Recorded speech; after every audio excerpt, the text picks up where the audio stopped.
genética y las enfermedades autosómicas. ¿Ok?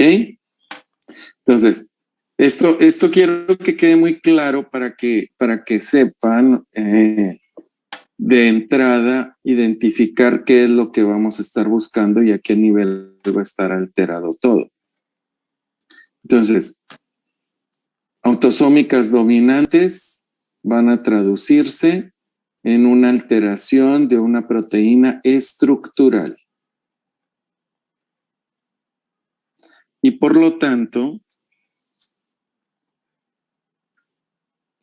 su expresión va a ser manifiesta estando un solo alelo afectado. Con un alelo que esté afectado se va a manifestar la enfermedad. ¿Ok? Las autosómicas recesivas van a dar como producto final una enfermedad o una alteración en la producción de proteínas enzimáticas o funcionales.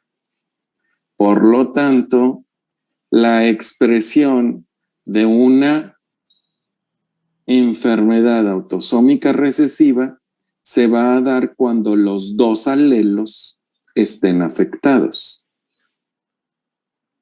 Y es en este concepto de las autosómicas recesivas donde entra el papel del agente portador. No en las dominantes. ¿Ok? ¿Estamos en eso? Porque el dominante, en la autosómica dominante, un solo alelo va a manifestarse.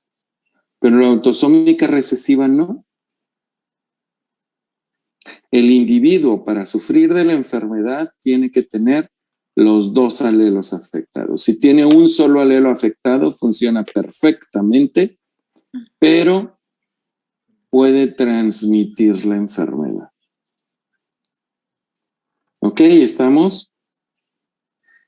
Si entendemos este concepto, vamos a poder entender entonces el abordaje de todas las enfermedades autosómicas recesivas.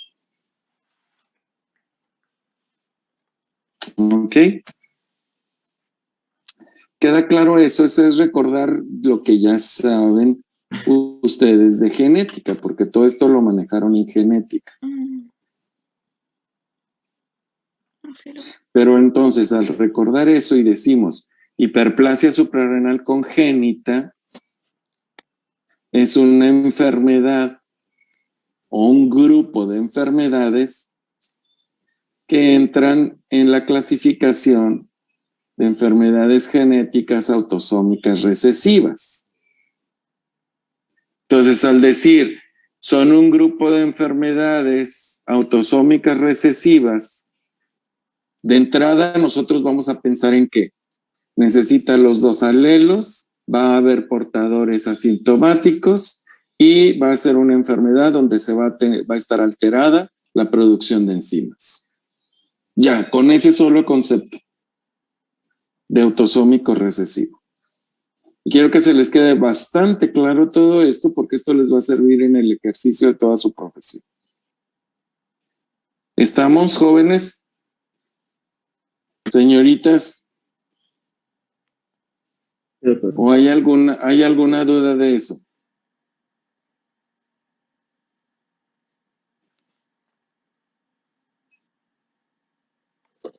Francisco Alvarado, ¿hay duda? Ángel Cueto. No, doctor, no tengo duda. No, doctor, quedó muy claro. ¿No? ¿Salma? No lo había razonado tanto. No, eso es para poder entender y captar. Y entonces ya teniendo estas bases ya vamos a saber cómo vamos a abordar el problema. ¿Ok? Entonces, al hablar de proteínas enzimáticas afectadas, vamos a decir es un problema funcional, no estructural. No se va a ver manifiesto como en la osteogénesis imperfecta, como en la condroplasia, que son enfermedades dominantes y son estructurales y se ven las malformaciones. En estas no.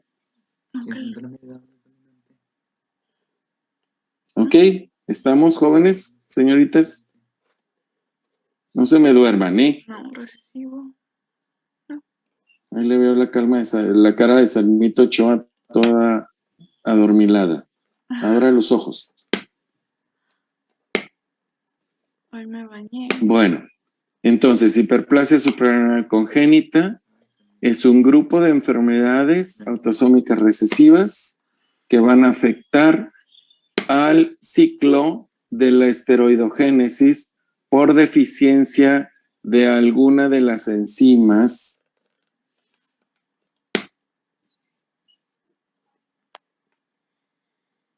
involucradas en la producción de glucomineralocorticoides. El 90% de la hiperplasia suprarrenal congénita va a ser por deficiencia de la enzima 21-hidroxilasa.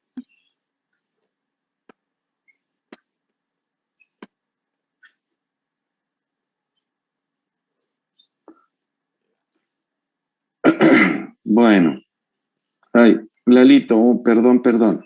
Vámonos al artículo de la New England Journal, porfa, nada más para ver la figura de la esteroidogénesis.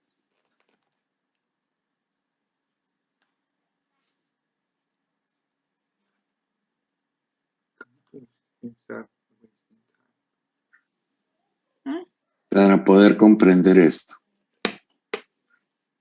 Esta situación, como es congénita, es de nacimiento y puede llegar a producir la muerte del producto. La Organización Mundial de la Salud ha dado un reglamento a todas las naciones de que al momento del nacimiento se realicen las pruebas de tamizaje ampliado. Y ya lo habíamos visto, las pruebas de tamizaje con el hipotiroidismo congénito. ¿Lo recuerdan, Gloria? Gloria González, ¿recuerdas? Prende la cámara. No está, nada más nos dejan en visto. Astrid, ¿recuerdas eso? Sí, doctor. Ok. Entonces, bueno, a Gloria le dicen que le puse falta porque nomás puso allí todo. No estamos.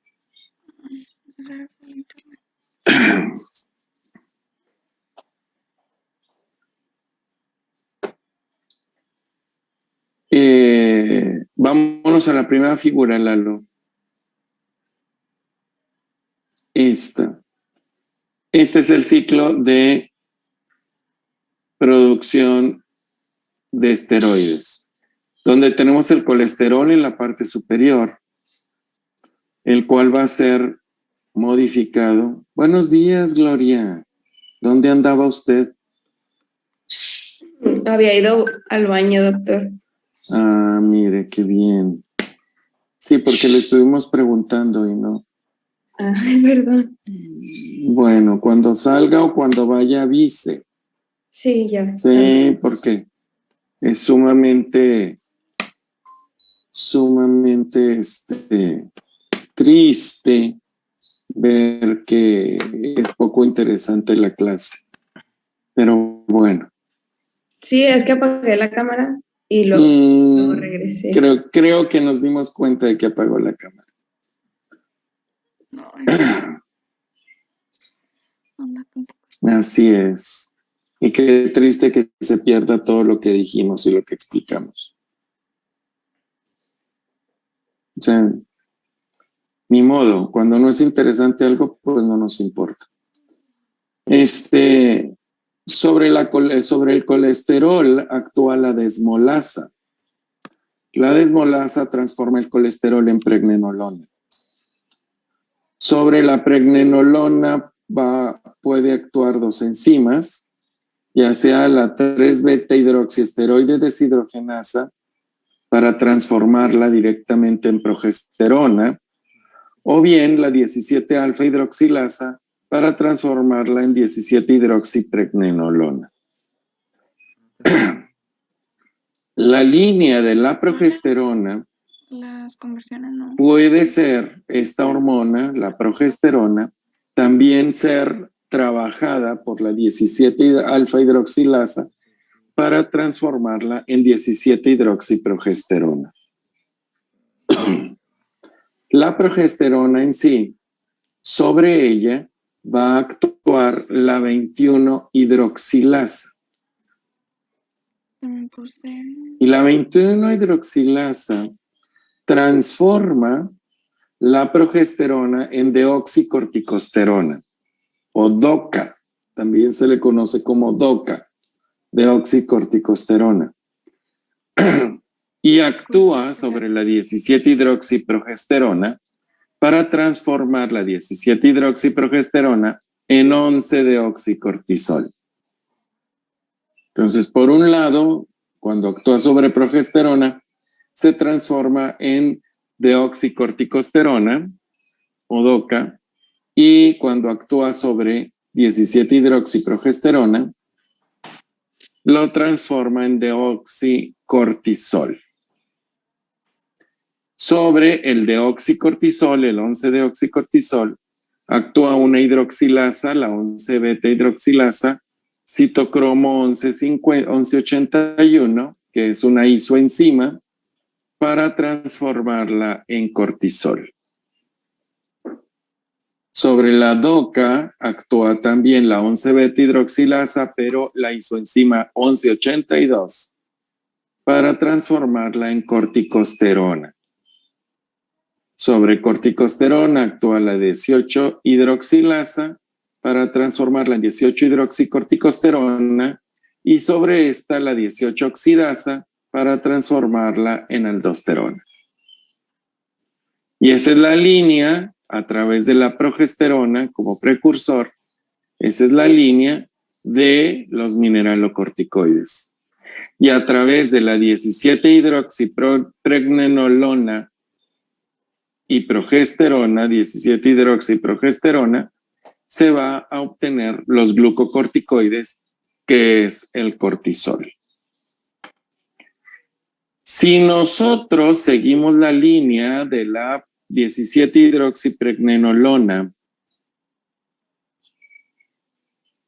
sobre la cual actúe una enzima que es la 17-20 liasa, una liasa, este precursor va a transformarse en un andrógeno débil, que es la dehidroepiandrosterona. Eso no. Sobre la dehidroepiandrosterona puede actuar la 3-beta-hidroxiesteroide deshidrogenasa para transformarla en androstenediona, que es un andrógeno un poco más intenso o fuerte. Sobre androstenediona actúa la 17-beta-hidroxiesteroide deshidrogenasa para transformarla en testosterona, y sobre testosterona actúa la 5-alfa-reductasa para transformarla en la hormona activa, que es la dehidrotestosterona. Ahora bien, ¿qué sucede en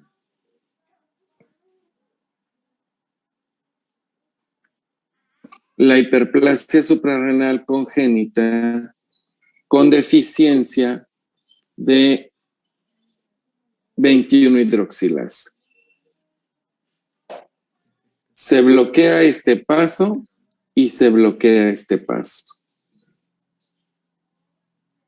Y solo hay precursores. ¿Y qué sucede? Se acumula esto. ¿Y cuál es la línea que queda libre? No, dihidroxitestosterona. La línea de los andrógenos. El exceso de 17-hidroxipregnenolona, ¿sí estamos viendo todos este esquema? 17-hidroxipregnenolona va a irse a transformación de andrógenos. Y aquí viene la situación principal. Si nosotros tenemos claro esto, vamos a entender el por qué las manifestaciones clínicas en el producto recién nacido.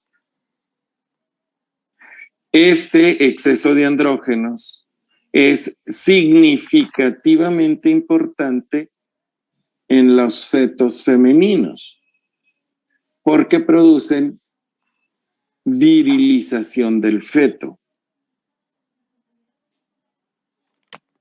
Que tengan genitales. Y si ustedes recuerdan, los receptores de andrógenos, eso en embriología, para eso llevaron embriología. Los receptores de andrógenos se encuentran ¿a qué nivel? ¿Te acuerdas, David Campos?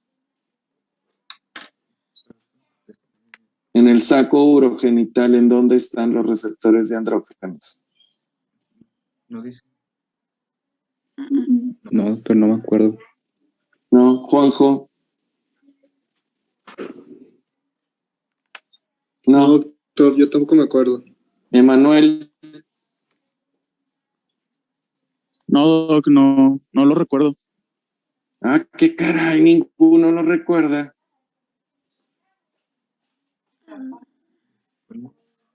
A ver, Astrid, ilústranos. ¿Qué?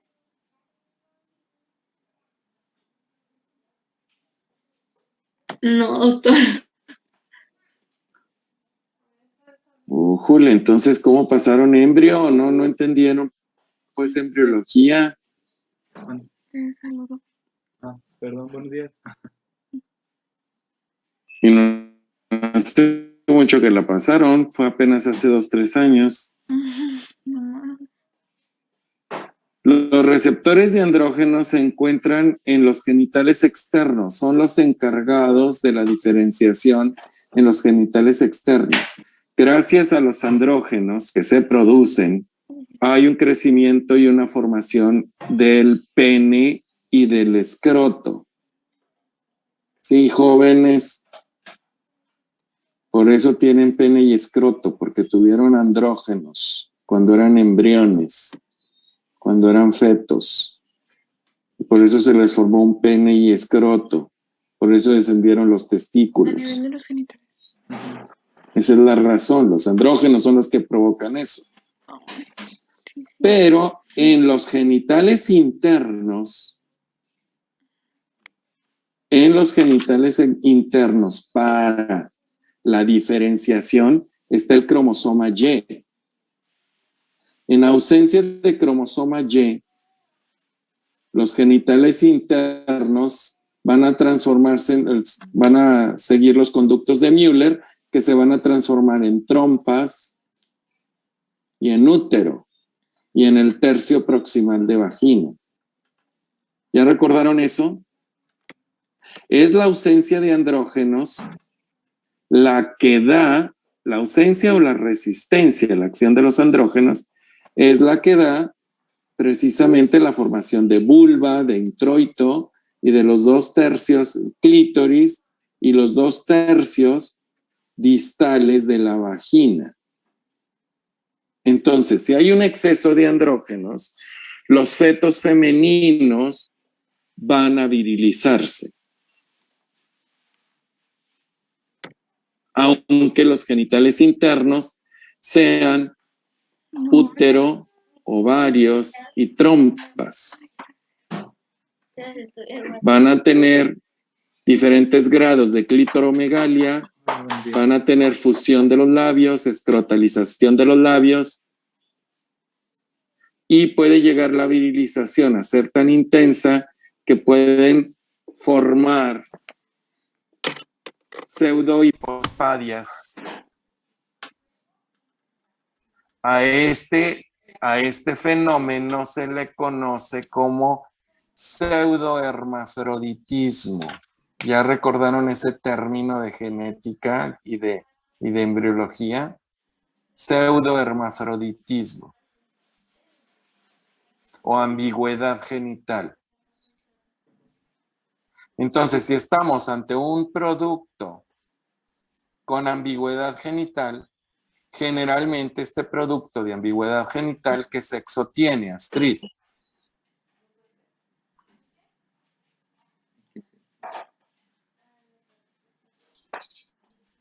Pues, hombre. ¿Qué sexo genético tiene? Ah, femenino. Perdón. Femenino. Entonces, ante un producto con ambigüedad genital, no se le debe de asignar sexo. Por eso en el certificado de nacimiento, cuando viene un rubro que habla de sexo, viene hombre, mujer e indeterminado. Vienen esos 3 rubros. Para los bebés que nacen con ambigüedad genital, no se les debe de determinar o clasificar con un sexo indefinido, sino indeterminado. ¿Ok?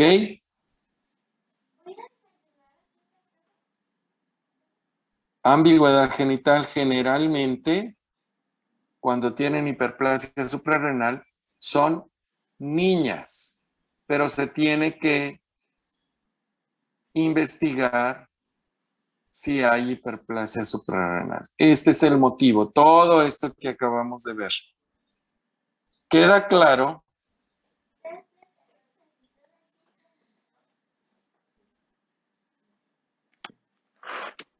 Porque esto es algo muy importante que tienen que entender, no aprendérselos como loros o pericos. Quiero que lo razonen. ¿Queda claro, Cetri? Emanuel. Sí, Doc, sí quedó claro. Entonces, ¿por qué se produce el exceso de andrógenos, Astrid? En la hiperplasia suprarrenal congénita. Dame réplica de lo que acabamos de decir. Según esto ya te quedó claro todo. Sí, doctor. Dame réplica.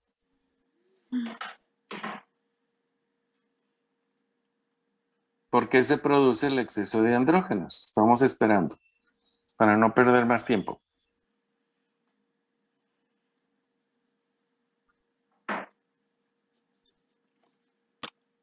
Ahí está. No.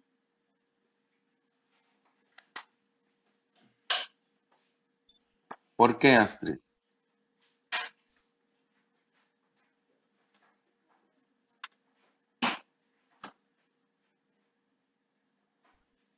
¿Leíste el artículo cuando menos? Había leído la guía de práctica clínica. Ah, bueno, Ah. pues ahí también dice.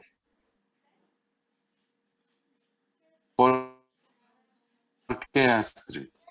Y lo acabo yo de decir, lo acabo de comentar. ¿Por qué se produce el exceso de andrógenos?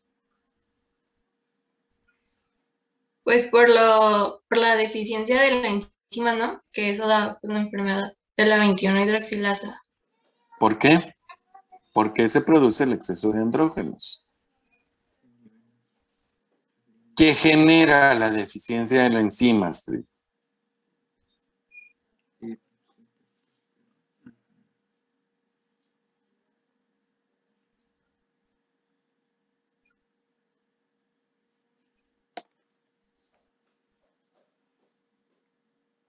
A ver, se los acabo de explicar, Astrid, no es posible. ¿Dónde están? Y lo peor del caso es que pregunto y todos dicen que no queda ninguna duda y que todo está muy claro.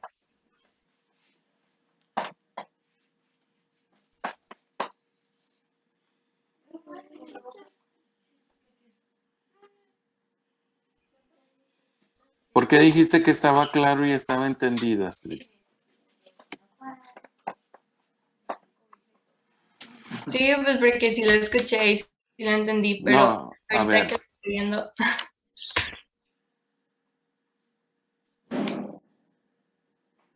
No escuchaste, oíste. Cuando uno escucha, aprende. Entonces tú no escuchas, tú oyes.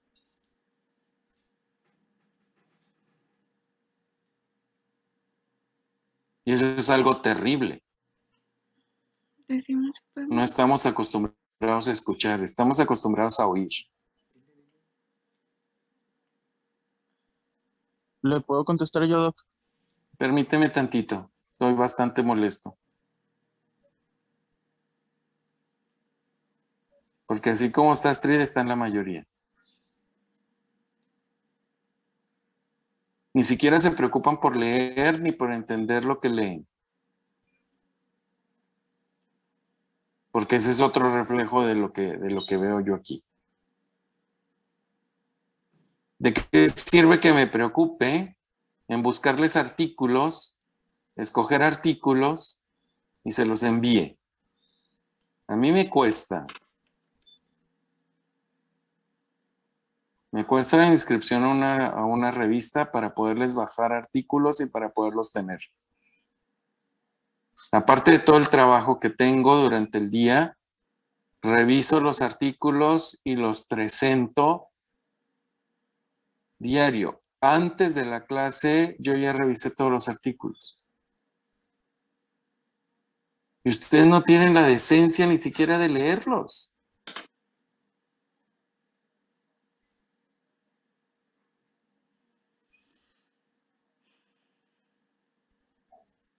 Eso significa disciplina, Astrid, disciplina, y eso va para todos. No tienen disciplina. Y si no tienen disciplina, van a ser muy malos médicos.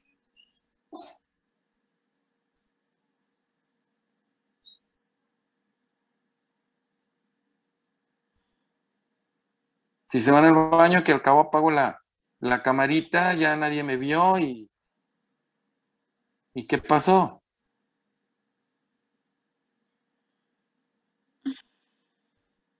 Que al cabo con la camarita apagada, trato de engañar al merolico que esté enfrente, del otro lado de la pantalla, para que crea que estoy allí. ¿O no, Gloria?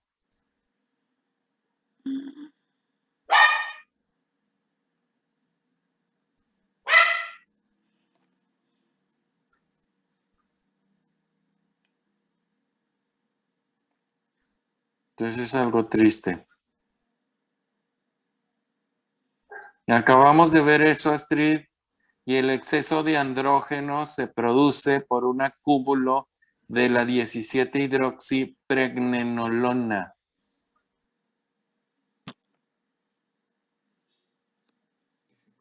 ¿Por qué viene el exceso de 17-hidroxipregnenolona? Porque no funciona o hay ausencia de la 21-hidroxilasa.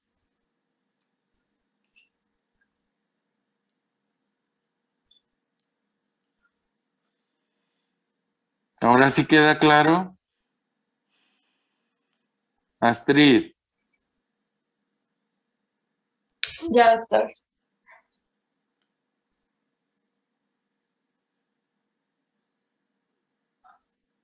por favor, de perdida reciprocidad les pido a todos.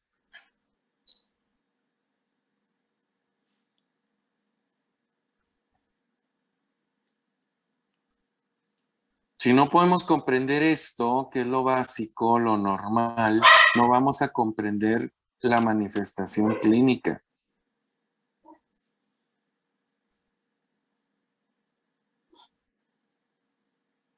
Esto es un ejercicio mental y si no se acostumbran a estudiar de esa manera, nunca van a tener un conocimiento adecuado.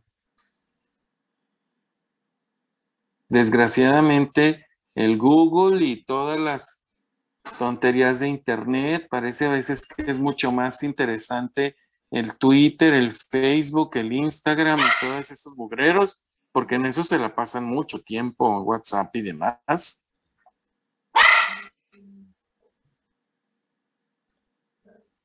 Interésense por ser mejores médicos. Primero, por ser mejores estudiantes para poder ser mejores médicos.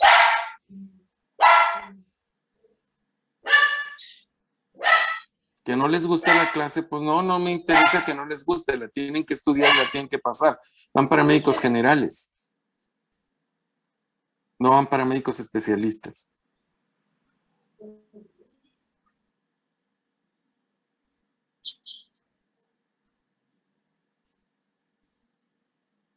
Estamos,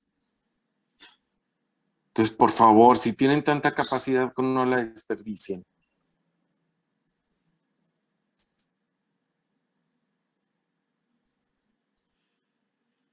Bien, ahora sí, Lalito, por favor, vámonos a la guía de práctica clínica. Entonces, la situación de la ambigüedad genital es un problema en el feto femenino, pero es una señal de alerta porque un feto femenino va a ser más fácilmente detectado en una etapa temprana. Si nosotros tenemos a un producto masculino, porque dijimos indistintamente puede ser afectado el sexo masculino como el sexo femenino, es cuando se viene el problema más serio, porque puede pasar desapercibido y un producto masculino puede estar en mayor riesgo de deterioro súbito y de muerte por crisis adrenal. Doctor, ¿ya se ve la práctica clínica o no? No, hijo. Ah, perdón, pensé que sí. A ver. Se quedó la pantalla congelada. ¿Ahí ya? Listo. Ok. Entonces, ¿qué es lo que hacemos? Bájale, por favor. Bien, aquí. La hiperplasia suprarrenal congénita, entonces, dijimos, es una enfermedad hereditaria autosómica recesiva por deficiencia de cualquiera de las 5 enzimas que se requieren para la síntesis de cortisol, cualquiera. La más grave es la deficiencia de la desmolasa, que es la que actúa directamente sobre el colesterol. Y en esos casos es total y completamente incompatible con la vida. El bebé se muere al nacimiento. Ahí las suprarrenales ni siquiera se forman, se vuelven unas masas adiposas. El bebé se muere. Ahí hay deficiencia de todas las hormonas, porque la desmolasa es la primera línea enzimática que va a trabajar sobre el colesterol. ¿Ok? O enzima STAR, también se le conoce como enzima STAR. Pero esa es la más rara. La más frecuente, en 90-95% de los casos, es la deficiencia de enzima 21 hidroxilasa. Y esta enzima, como vimos, por eso quise que viéramos la figura, va a comprometer la biosíntesis de las 2 líneas de esteroides, glucocorticoides y mineralocorticoides. En un grado mayor o menor. Entonces, la principal manifestación de la hiperplasia suprarrenal congénita es una variante que se le considera perdedora de sal, con déficit de las 2 líneas, glucocorticoidea y mineralocorticoidea. Hay ausencia de cortisol y hay ausencia de aldosterona. Por eso se le denomina como variante clásica perdedora de sal. Es relativamente frecuente. La hiperplasia suprarrenal es relativamente frecuente y en México pues no llevamos tan buenas estadísticas, pero dentro del Instituto del Seguro Social está una clasificación o una prevalencia de un bebé en cada 8,000, prácticamente 9,000 nacimientos. Que entonces lo hace no tan rara la enfermedad.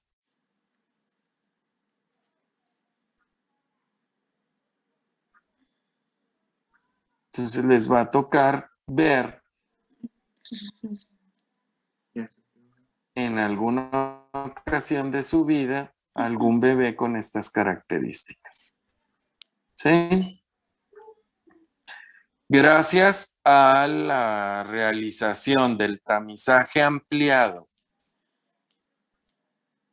que es la detección de déficit hormonal al nacimiento, a la primera semana de nacimiento, se debe tomar la muestra de sangre entre los 5 y 7 días primeros en un bebé a término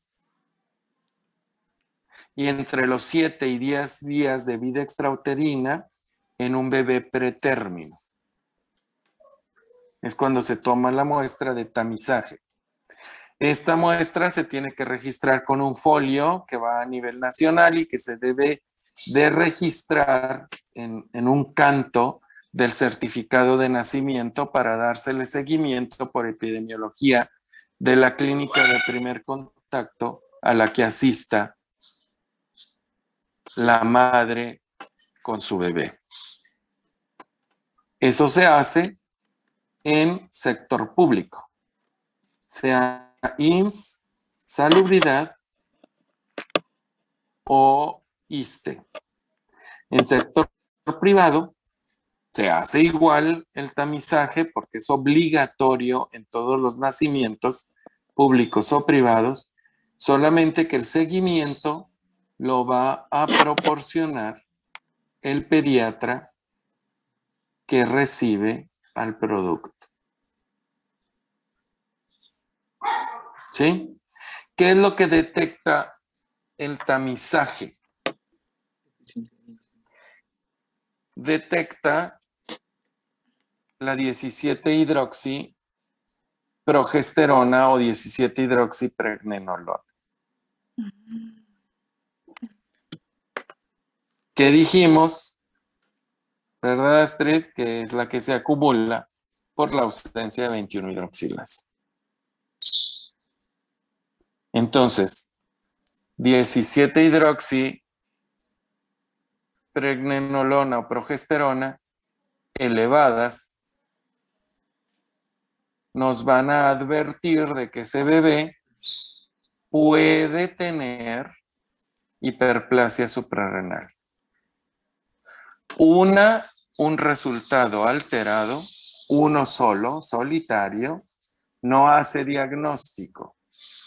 Pero si sale alterada esta prueba, está obligado a realizarse una prueba más confirmatoria a la semana siguiente.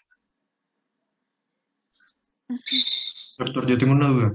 Sí. Dijo de los días de pretérmino. ¿Me lo podría repetir? De 7 a 10 días De 7 a 10 días. de vida extrauterina en los productos pretérminos.